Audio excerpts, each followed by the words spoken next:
How you doing, folks? I want to take a minute today. It is now mid-February 2014, and just show you my woodshed hoop house with a good snow cover on the ground.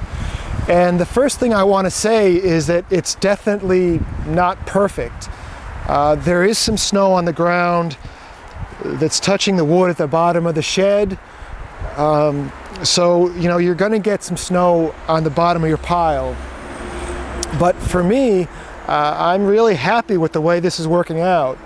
I can basically just take my wood bag 2 or 3 times a day, depending on the temperature, bring the bag to the shed, and then bring it right back inside.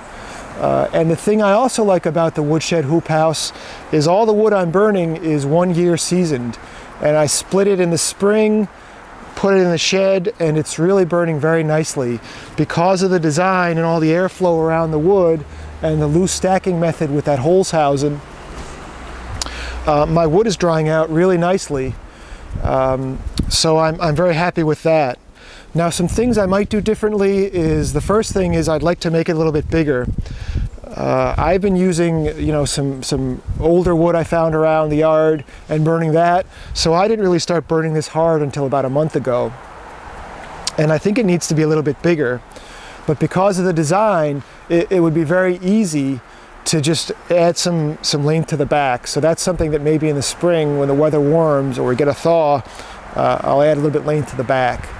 But the other thing I want to mention is, you know, if you're building one of these, and when I built mine, if you get a heavy snow, these sheds really get squashed down. 5 or 6 days ago, we had about 9 or 10 inches of snow with a ½ inch of ice on top. And what happened was I came out and this shed was probably about 8 inches lower. There was just a lot of weight on top. So I came out with a broom and I just knocked the snow off, and it sprung back up, and it was a little bit off kilter. I think it's straightened up since then. But one thing with a hoop house like this is, if there's going to be heavy snow, if you live where there's heavy snow, you got to know that you got to get out and knock that snow off. For us, that's usually once or twice a year. I think we had 1 or 2 storms last year where I had to do that. In the future, though, if I did this again, there are options where you can either get fencing rails or you can get electrical conduit and get a tubing bender and make these hoops out of metal. And that's another way to go, and it adds the expense and complexity, but it would certainly, I think, make a much stronger support structure. And you know, my neighbor has a Tractor Supply garage, and in that last storm his garage actually did, you know, crumble down. And it wasn't that the plastic ripped, it was actually the metal snapped under the weight of all the snow. So I mean, I guess I should feel good that mine survived, you know, when that one didn't. But that's just something to keep in mind.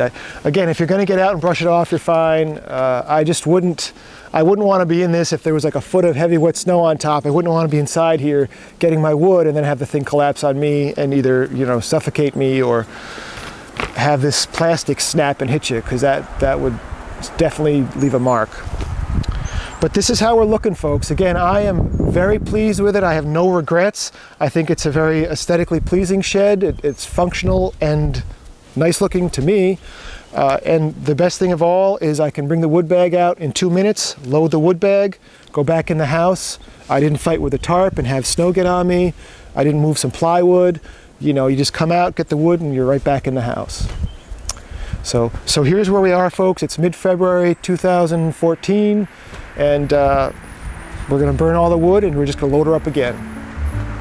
Thanks for watching, and have yourselves a wonderful day.